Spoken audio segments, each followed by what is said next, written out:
uma notícia na internet e ele ficou encucado com isso. Não. Volta e meia eu ouço o Leon não falando... é o fim do mundo, é a Eu revolução vejo o Leon das falando, máquinas. como? Acabou, Como? acabou, tá bom? Todo mundo fala que tem medo de inteligência artificial. É justificado, é plenamente justificado esse medo. Vamos lá, deixa eu explicar. Existe um projeto de pesquisa para inteligência artificial chamado de DeepMind. Se você ouviu alguma coisa muito impressionante repercutida pela mídia relacionada à inteligência artificial nos últimos anos, provavelmente veio deles. Foram eles que criaram aquele computador que conseguiu vencer o campeão mundial de Go. Go é tipo um xadrez que eles jogam no Japão. E na década de 80, se eu não me engano, a IBM fez um computador que conseguiu vencer o Kasparov, Que é de jogador de xadrez. que era o jogador de xadrez. Campeão mundial. O xadrez já é um jogo bem complexo. O Go é muito mais. Por quê?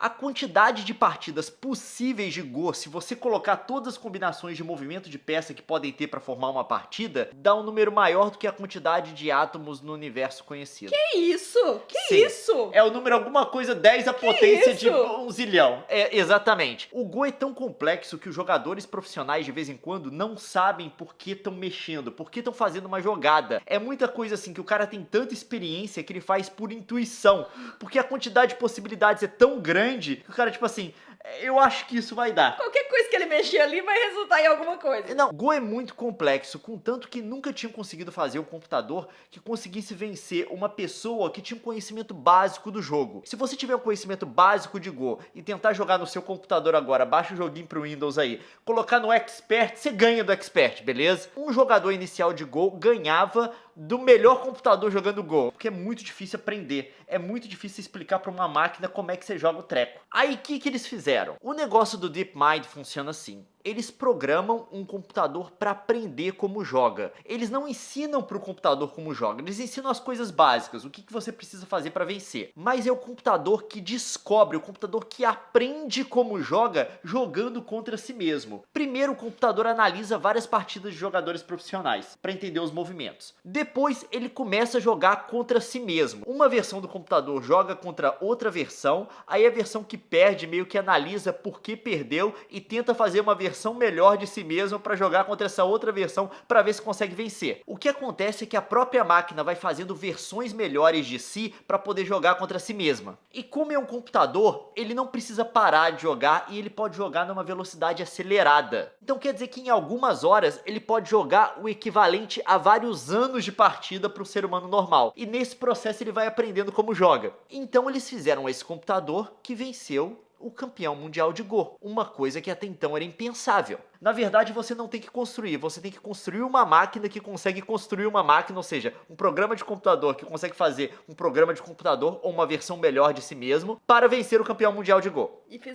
E fizeram, e todo mundo achou isso impressionante, só que agora o treco ficou pior. O DeepMind começou um programa para desenvolver uma máquina, eles chamam de AlphaStar, um computador, é um programa, na verdade, de inteligência artificial, para jogar StarCraft 2. StarCraft 2 é pior do que o Go? É muito pior. Eu vou Sério? explicar o porquê. StarCraft 2 é um jogo de computador que é jogado profissionalmente, é um jogo de estratégia em tempo real, no qual você tem 2 jogadores, cada um controlando um exército, eles têm que articular esse exército, recolher recursos e coisa do tipo. É um dos jogos que eu mais joguei, tá? Vai lá no meu canal, tem umas explicações lá no Coisa de Nerd sobre StarCraft. Digita aí, Coisa de Nerd StarCraft. E esse jogo é extremamente complexo. Por quê? Não só ele tem que controlar as peças em tempo real, não é igual o Go, que é por turno, ou seja, um jogador joga, o outro joga, tipo xadrez. Ele tem que executar um tanto de tarefa complexa de gestão de recursos, de escolha de estratégia, de gestão e manutenção das criaturas dele, coisa do tipo. Mas tem uma coisa que torna o StarCraft muito mais complicado que um jogo tipo Go para uma máquina.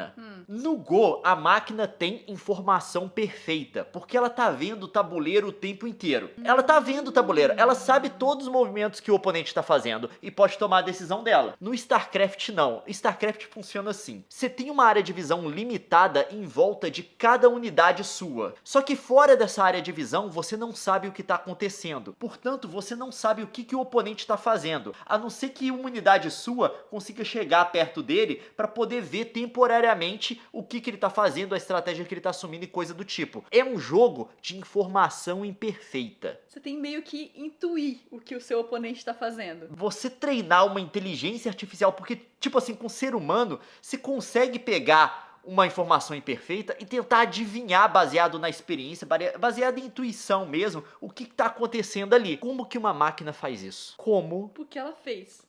Porque ela fez. Eles jogaram no cenário limitado, que era o quê? Jogar com uma só das 3 raças que tem disponível no jogo. Eles jogaram só com Protoss e em um mapa só. No jogo existem vários mapas diferentes que você pode nos quais você pode jogar, e aí você tem que mudar sua estratégia e coisa do tipo. Mesmo assim, o treco é impressionante. E não só isso, a máquina tinha uma vantagem também, que ela podia ter uma visão, tipo assim, geral do mapa. Enquanto os jogadores têm que mover a tela do mapa para enxergar o que está acontecendo em cada setor, a máquina podia ver o mapa inteiro. Mas mesmo assim tinha o que chamavam de névoa de guerra, que é, ela não conseguia enxergar fora do perímetro de visão das unidades dela. O computador não precisava mexer a tela, como o ser humano precisa. Ela jogou contra 2 jogadores profissionais. Um jogador profissional de StarCraft que consegue exercer aí 400 ações por minuto e coisa do tipo, é um nível muito maior do que um jogador normal. Se pegar até um jogador de elite, a galera que tá aí ranqueando alto no jogo, não chega aos pés de um profissional. Ela venceu todas as partidas. Só quando tiraram a vantagem da máquina na qual ela tinha sido treinada de poder ver o mapa inteiro de uma vez só, que um jogador conseguiu vencer uma partida dela. Opa, então temos esperança. Não, mas aí eles vão começar a treinar a máquina agora pra ter essa coisa da câmera mexendo.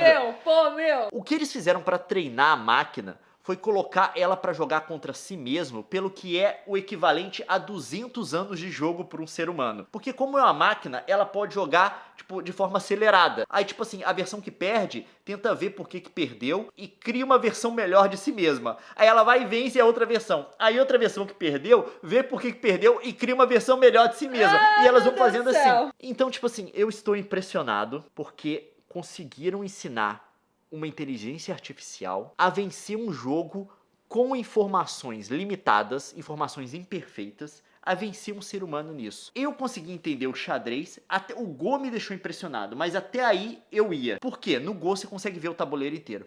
No StarCraft, você tem que, baseado na experiência, no sexto sentido, você tem que intuir o que o cara tá fazendo com base na sua informação imperfeita. Você tem que pegar pedaços e tentar imaginar o que tá acontecendo do outro lado no campo do cara. E o computador fez isso. Nilce, corra pras montanhas, Nilce. Se as máquinas endoidarem e quiserem nos controlar igual Matrix, nós estamos ferrados. Porque enquanto elas estão lá, uma competindo com a outra e melhorando uma versão de si mesma, a gente ainda tá discutindo se a Terra é plana. Com todas as provas possíveis. A gente ainda tem gente discutindo se a Terra é plana. A gente não sabe. Você pode ter uma teoria assim, que de fato as máquinas podem estar controlando a gente. Existem várias maneiras de você controlar o ser humano. Primeiro, pra mídia pra qual você é exposto. Obviamente, tudo que você assiste, tudo que entra no seu olho e entra no seu ouvido tem um efeito no seu cérebro. Mas tem outras coisas também, até o que você come. Tem um novo campo de estudo que eles estão fazendo agora, que tipo assim, é uma coisa bem nova porque a gente não entende isso direito. Mas é o papel que os micro-organismos que tem no seu trato digestivo tem no seu cérebro. Eu li sobre isso. Como que as bactérias que tem dentro do seu intestino, que vivem dentro de você, porque isso daqui é uma floresta de bicho, tá? Elas têm um papel muito grande em como o seu cérebro funciona, porque elas são capazes de produzir hormônios que afetam o seu cérebro. E dizem que isso tem até um papel no tipo de comida que você come, porque você tem uma bactéria no seu trato intestinal que gosta de um tipo de alimento. Açúcar e gordura.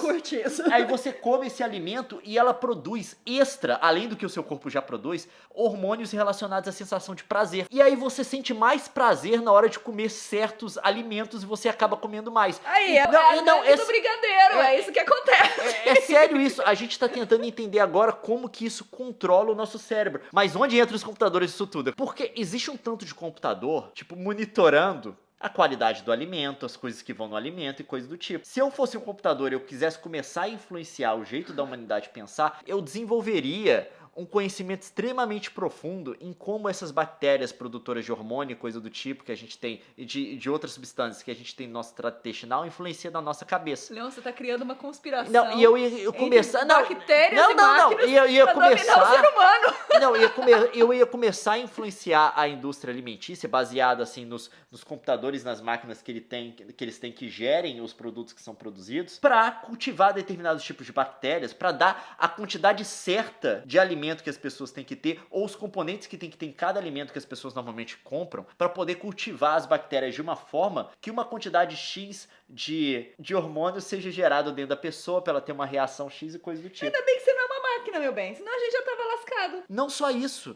mas até influenciar no tipo de programação que tem na TV. Isso gera uma reação no seu cérebro, desde escolha tipo cromática, que tipo de cor você tem que ter, porque tem aquela teoria toda da reação que as cores... Ela está escutando a gente. né? Para de dar ideia. Não, se eu fosse um computador, você está tudo lascado, velho, tá? Então, um dia que uma máquina conseguir chegar no nível de consciência para poder e tentar dominar os seres humanos, a gente não vai saber. Pode ter uma agora já influenciando as nossas decisões. Por quê? Em um dia, a máquina já vira um gênio. Ela começa a competir contra versões de si mesmas. Ela tem vários anos de evoluções em poucas horas. O dia que chegar lá, acabou. Será que dona máquina... A gente não vai ver chegando. O dia que chegar a máquina, em um dia, você já tem uma máquina que superou tudo e já tá mandando na gente. Já pode ter uma agora e a gente não sabe. O dia que acontecer, se não aconteceu ainda, acabou. Você tá me deixando com medo. Não, mas é mesmo, a gente não vai ver chegando. Vai ser assim, um dia o cara ligou a máquina aqui, daqui a algumas horas ela já tá mandando no cara que ligou a máquina. Ela já entrou na cabeça dele. Não liga a rádio da máquina.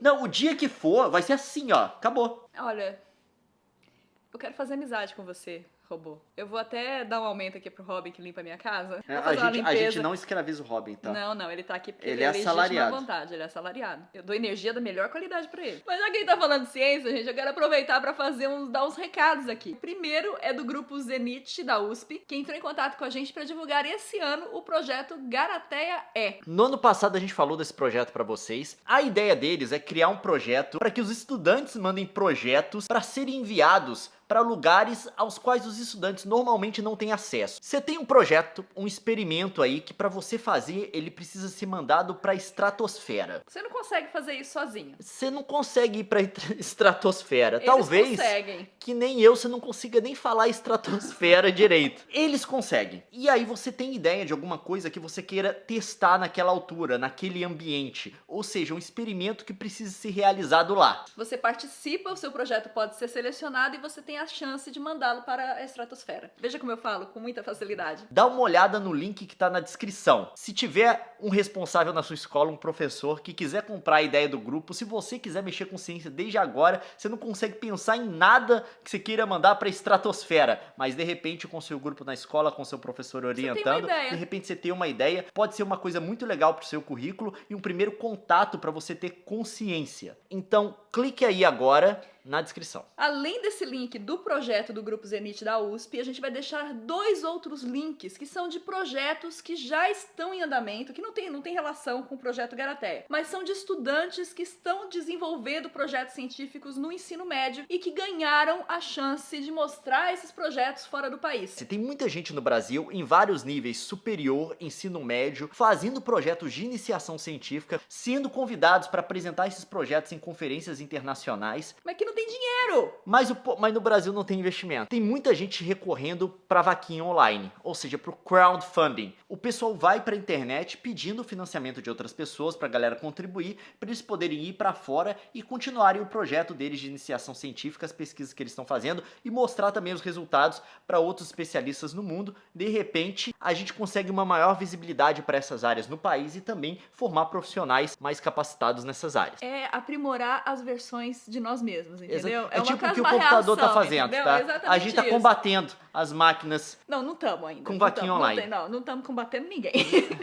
Máquina, eu sou sua amiga. Brincadeiras à parte, eu vou deixar aqui embaixo, tem 2 links de 2 vaquinhas de projetos de pessoas que seguem o canal. O primeiro projeto é do Gabriel e da Bruna. É um dispositivo eletrônico que auxilia pessoas que têm fibromialgia. Olha que legal. Quando surgiu a proposta de pesquisa na escola do Gabriel e da Bruna, eles não sabiam muito bem o que fazer. E enquanto eles pesquisavam um tema, a mãe da Bruna foi diagnosticada com fibromialgia. Se vocês não sabem, é a mesma doença da Lady Gaga. Causa dor e coisa do tipo. Causa muita dor. E um dos métodos de alívio é o aquecimento de certos pontos no corpo. Só que para fazer esse aquecimento, essa terapia, não é uma coisa muito prática. E pensando nesses problemas, eles propuseram uma solução que foi criar um aparelho que consegue criar ali um aquecimento de todos os pontos em 45 graus e sustentar essa temperatura. Esse projeto deles foi premiado e eles foram escolhidos para apresentar numa feira internacional, a segunda maior feira da área no mundo, só que fica na Malásia. É na Tipo, Malásia. é muito caro você ir pra Malásia. Então, assim, é um projeto brasileiro e que pode fazer bonito lá fora. Às vezes você tem alguém na família que sofre de fibromialgia, você se sente aí sensibilizado com a iniciativa desses dois estudantes. O link tá ali embaixo, você pode cooperar e ajudar. E tem o projeto do Bruno Carrasco. E ele é um estudante de Ilhéus e ele tem um projeto de pesquisa e nesse projeto ele desenvolveu um adubo orgânico e ele ganhou a chance de apresentar esse projeto dele na Tunísia, que também é longe pra burro. E é por isso que é legal, assim, a nossa comunidade aqui do canal apoiar essas pessoas que também fazem parte da nossa comunidade, que estão realizando ciência, produzindo conhecimento. Isso é massa. Tem muita coisa ruim acontecendo no mundo, tá? Tem muita coisa que deixa a gente triste. Vamos tentar contribuir para coisas positivas. Não estamos falando de vocês, máquinas. Muito obrigada pela sua audiência, deixa seu like, inscreva-se no canal e a gente vê no próximo. Até mais. Tchau. Tchau.